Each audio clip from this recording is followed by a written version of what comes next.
네, 우리 오늘 복지부 질병관리청 식품의약품안전처 공직자 여러분들 다들 수고가 많으십니다. 약간 긴장되죠? 또 무슨 폭탄이 떨어질까. 그런데 그렇게 생각하지 마세요. 네, 국무회의를 지켜보신 분들은 이제 아실 텐데 제가 무슨 숫자를 외웠거나 뭘 모르거나 이런 걸 체크하는 사람이 아닙니다. 모르면 모른다고 하라니까요. 제가 국무위원들한테 자주 얘기하잖아요. 그거 어떻게 다 합니까? 다 안다는 건 정말 특이한 케이스죠. 숫자를 모두 외울 수는 없어요. 제가 그냥 국무회에서 물어보는 거니까 모르면 모른다고 하세요. 그 다음에 담당 실무자가 있으면 실무자가 얘기해 주면 되는 거죠.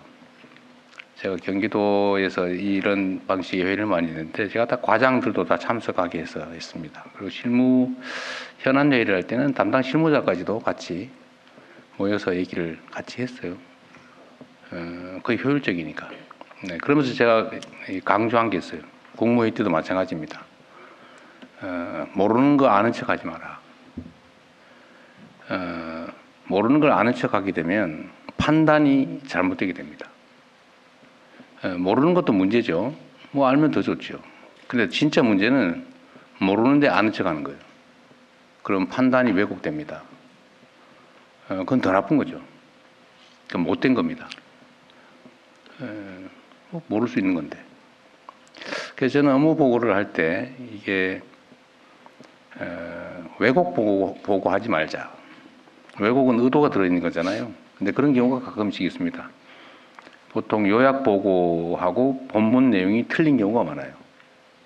그건 의도가 있는 거죠. 진짜 중요한 건 본문 속에 숨겨놓고 본 보고서에 숨겨놓고 요약 보고서 있잖아요. 앞에 붙이는 거.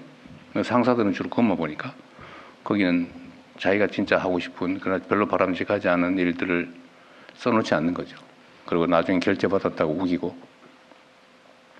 그게 가장 나쁜 거죠. 물론 허위 보고는 더 말할 것도 없죠. 허위 보고는 두 가지가 있겠죠. 일부러 고의로 속이기 위해서 하는 허위 보고. 그거는 공무원 할 자격이 없는 거죠. 그건 정말로 엄중한 책임을 져야 됩니다. 근데 약간 곤란한 지경을 모면하기 위해서 하는 슬쩍 허위 보고가 있어요. 국회에서 많이 하죠. 곤란한 질문을 하면 슬쩍 그런 경우가 제가 있었던 것 같아요. 그러나 최소한 우리끼리는 그러지 말자는 거죠. 누가 그런 것 모른다고 해서 문제 삼을 것도 아닌데. 그래서 의도적이진 않지만 모면하기 위한 허위 보고 이런 것도 하지 마십시오. 제가 그러잖아요. 제가 국무위원들한테 처음에 모르고 거의 그럴 겁니다. 이런 표현 있잖아요. 아마도 이런 표현 절대 하지 마라. 모르면 모른다고 해라. 모른다고 제가 뭐라 그러지 않았어요. 그러니까 여러분도 마찬가지입니다. 그 각 부처 안에서도 가급적이면 그렇게 적당히 떼우고 이런 거 하지 마세요. 이게 의사결정을 왜곡하니까 그런 겁니다. 허위 보고도 문제인데 또 한 가지는 이제 보고를 누락하는 거죠. 보고해야 되는데 안 하는 거. 숨기는 거죠. 이것도 문제예요. 그러면 결국 상사들은 부족한 정보를 가지고 판단할 수밖에 없는데 그것도 의사결정이 왜곡되게 됩니다. 그것 역시도 바람직하지 않다.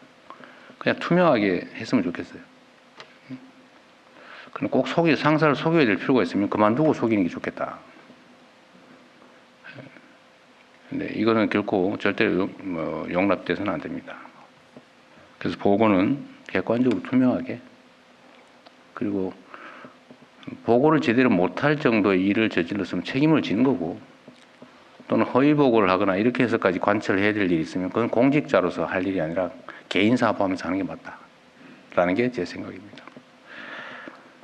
그래서 오늘 보고 얘기할 때도 편하게 하세요. 어떻게 다 합니까? 뭐 더 잘 알면 좋긴 하지. 뭐 모르는 것보다 낫죠. 모르는 게 또 너무 당연하기도 합니다.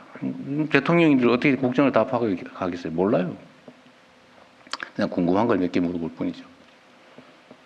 또 동네 뭐 여기저기서 문제가 됐다든지 이럴 경우에 한번 확인할 필요도 있고 또 이 업무 보고라고 하는 게 뭐 본질적으로 그러지 않습니까? 우리는 다 남의 일을 하는 사람들이죠. 자기 일을 하는 사람들이 아니에요. 남의 일, 국민의 일을 하는 겁니다. 그것도 대신 국민으로부터 보수를 받으면서 국민에게 충직해야죠. 우리가 충성해야 될 대상은 상사가 아닙니다. 국민이죠. 상사로 표현되는 국민. 가급적이면 저도 국민의 시각에서 한번 물어보는 거예요. 또 국민들이 저한테 물어보라고 요구하는 게 많아요. 저한테 메시지 요새 엄청 많이 옵니다. 최근에 한 이틀 했더니 막 이것도 물어봐 주세요. 저것도 물어봐 주세요. 엄청 많아요. 관심이 많이 높아졌습니다. 오늘 아마 업무 보고의 시청률이 엄청 높지 않을까 싶어요. 요새 넷플릭스보다 더 재밌다는 소리 있던데 그건 아니겠죠. 어쨌든 국민들이 국정에 대해서 관심이 많아진 건 좋은 현상입니다. 여러분께서도 국민에게 보고한다 이렇게 생각하면 좋을 것 같아요.